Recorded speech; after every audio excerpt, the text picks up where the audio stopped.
Hi, ho, he, ha, yay. Good afternoon. Or should I say good late afternoon? Or by the way, good morning, good evening, or should I say good night and rest well. From your host, your guy, the one and only and truly DLG Repping. And welcome again to another Arsenal match preview. This time it's Arsenal v Aston Villa. I'm going to be giving you the starting 11 that I would pick, my 9 substitutions, and the formation that I would go with. Unlike Mikel whatever. Before I do all that, make sure you leave your positive feedback in the comment section below. Your opinions, your views, etc. Just keep it positive feedback only, yeah? Make sure you smash the thumbs up like button for me, yeah? Avoiding the thumbs down. Share this channel all over the world, virally. And make sure your friends and your relatives get hold of this, yeah? And tell your friends or tell their friends and relatives to get hold of this, should I say. And also, don't just like, comment, share, viewers. Make sure you subscribe to the channel, yeah? Get subscribing. We're pushing to 200 subscribers and over by the end of this year, surely. And then after that, then obviously, my ultimate aim is to see 1,000 subscribers on my channel and far and beyond. So let's keep subscribing. And if you do that, yeah, I'll shout you out. Yeah. I'll give you a massive big up, yeah. That's for the reasons that you're giving me love and you're giving me support. So yeah, smash that subscribe button abundantly, left, right, and center. Do it passionately. So, moving on to this fixture, Aston Villa at home. For us, last season, that was a horrible, horrible display of football. The performance was just abject. I see Grealish barging off Bellerin like he was some little picnic. We were outclassed, outmaneuvered, out-tacticked. Well, our manager was smarted tactically by Dean Smith, sorry. And who can't outsmart Mikel whatever? Seriously. Ollie Watkins had a field day with us, and if things have been learnt from that 3-0 defeat, let me tell you this. We do not get beaten up the way Villa beat us up. And they did beat us up. John McGinn was unlucky not to have a goal on the score, goal to his name, because that was a fine strike. But luckily, VAR was just on our side for that moment. We were just so poor. But I am going to be picking a team that I feel that is capable of beating Aston Villa, and this is a game that he must win. Otherwise, the pressure will really click in. This game is bigger than Crystal Palace. Let me not kid you not. I'll make no mistake by saying this game is bigger than Crystal Palace, because it is Aston Villa, top team. They got Ings alongside Watkins, John McGinn with that sweet left foot, as well as his workman-like rate in the midfield. Defensively, marshalled by Tyrone Mings and Ezri Konsa. The 2 wing-backs, Taggart and Matty Cash, they get forward extremely well. And the goalkeeper, don't even get me started on Emiliano Martinez. Why did we let him go? This is an individual that I rated highly. I don't understand why he's not Arsenal number 1. Not that I'm not grateful for Aaron Ramsdale to become our number 1 goalkeeper, and I think he's going to be established in that position. Don't know if Bird Leonard's coming back anytime soon, but that's entirely down to Bird. Anyway, that being said, let's get into my starting 11. 4-2-3-1 is the formation. In goal, Aaron Ramsdale. He was not at fault for the 2 goals. nowhere near getting the blame for the 2 goals. And why would he? He made outstanding saves, especially especially the one in the first half where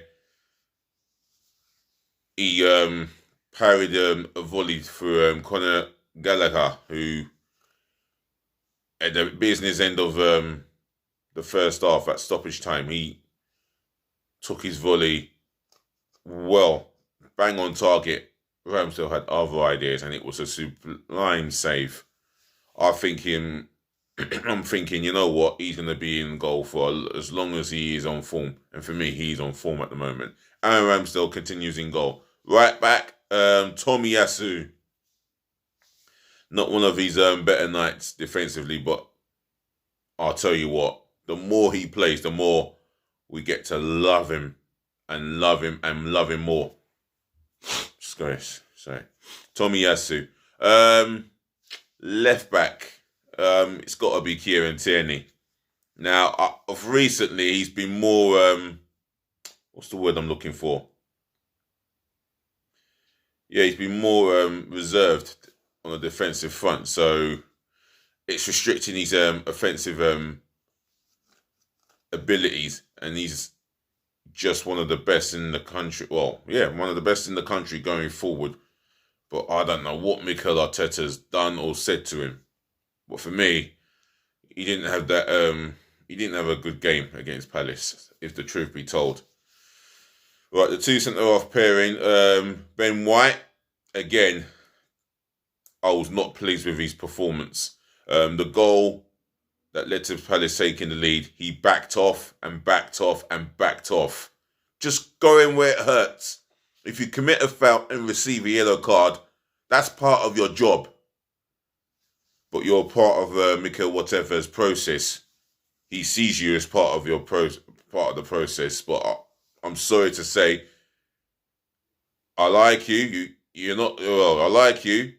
You're a good English. You're an Englishman. Yes. Are you worth 50 million? No. And I feel that William Saliba is better than you.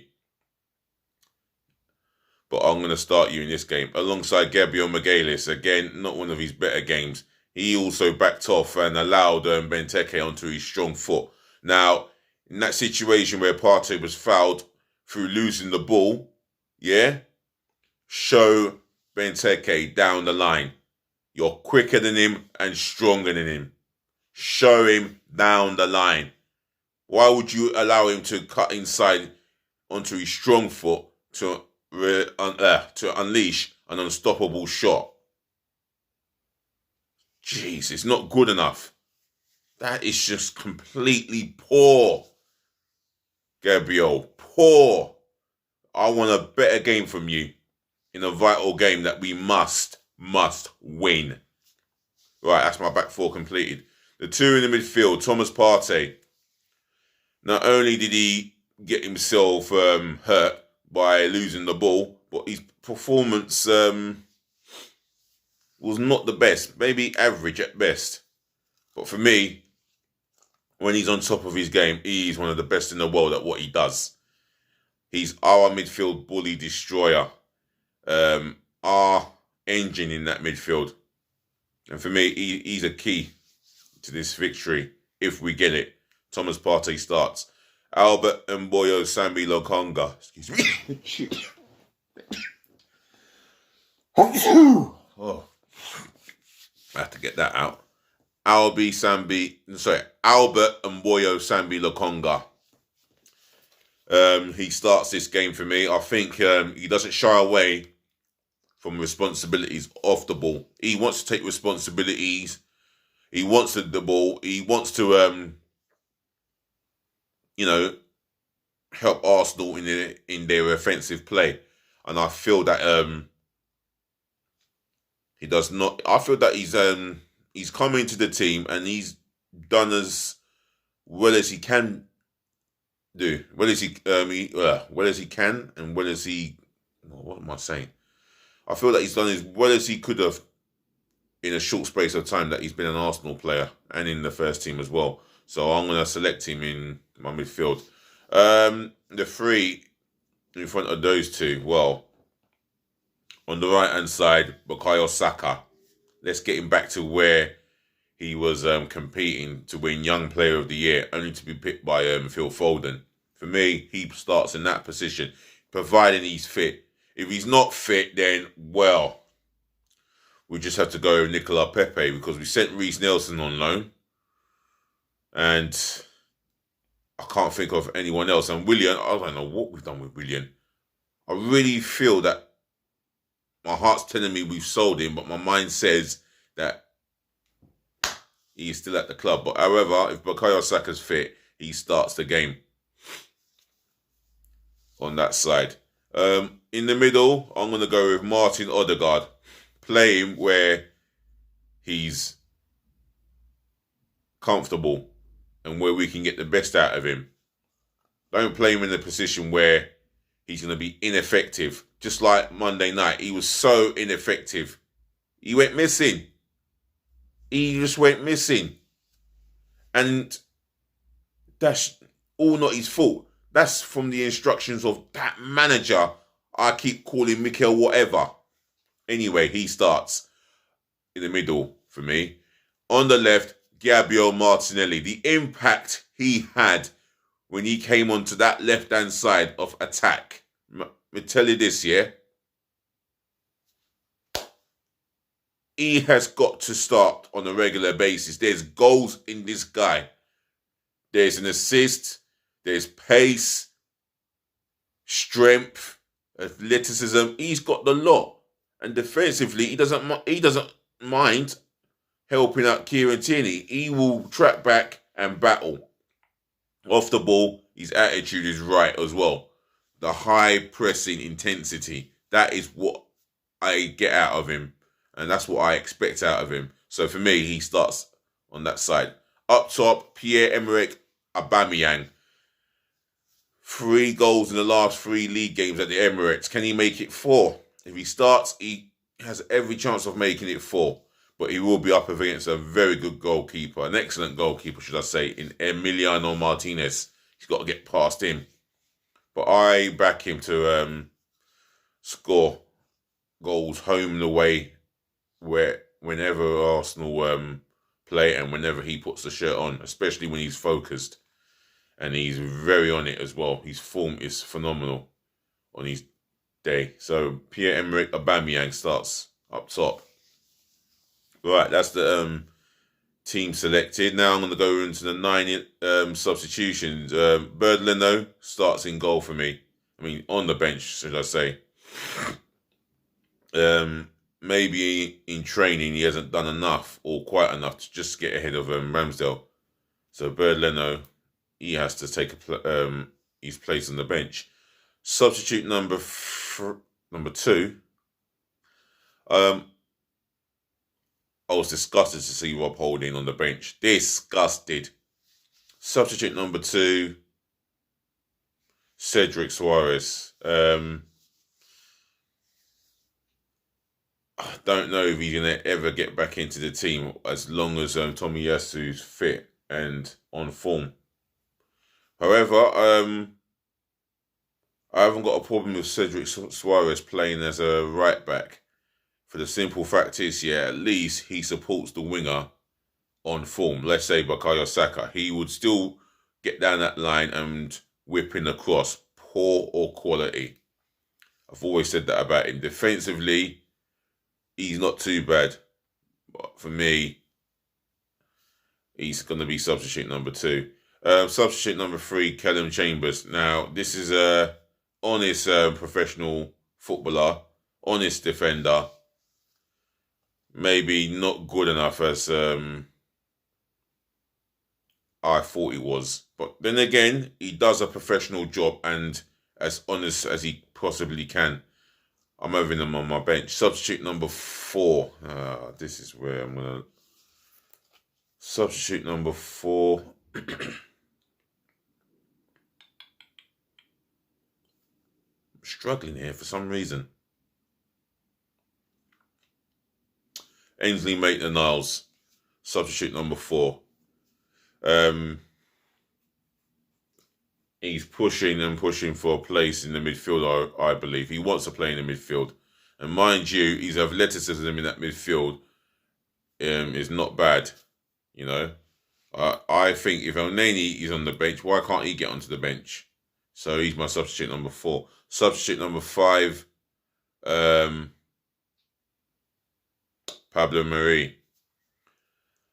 He's a good squad player at best. We know he's got that left foot, but for me, I don't think he's consistently exactly what we want in the team.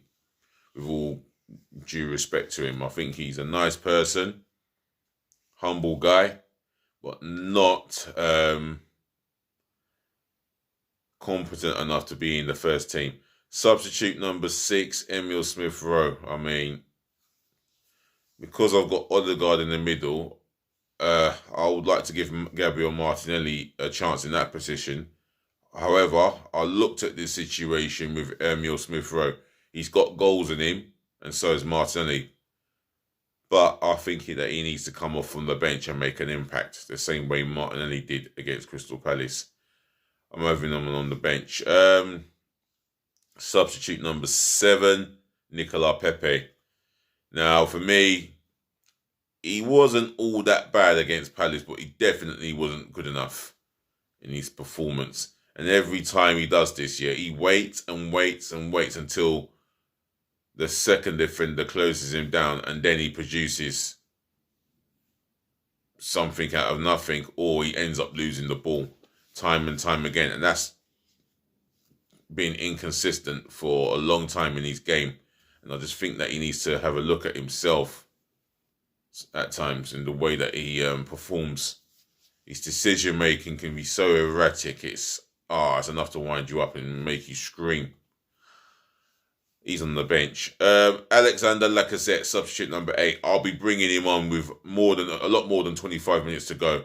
The guy came on against Crystal Palace, linked up well with Aubameyang, held the ball up superbly well, got his goal, and I think he made a difference between us getting a point or not. Alexander Lacazette for me. Substitute number 9, Folarin Balogun. Let's get this boy closer to the first team as possible. Eddie Nketiah has had how many opportunities, and how many times has he impressed? Very little. However, Folarin Balogun, there is so much potential in him, and I think there is I know there is a talent in this boy. If he gets goal scoring opportunities, he will stick a couple into the back of the net, and that's how my confidence goes with him. So for me, that's my 9 substitution.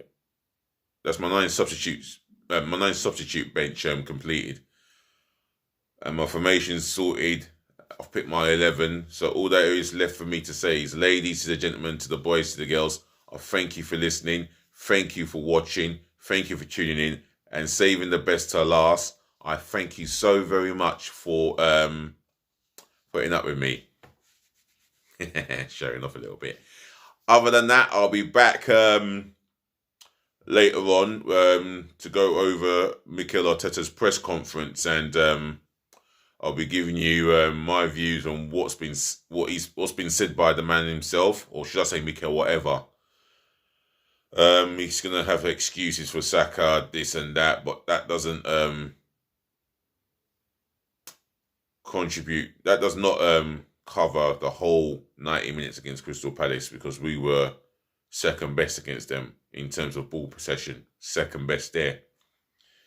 Other than that, peace again, love again, and bless again. Take care of your friends, take care of your families, take care of yourselves. Stay safe.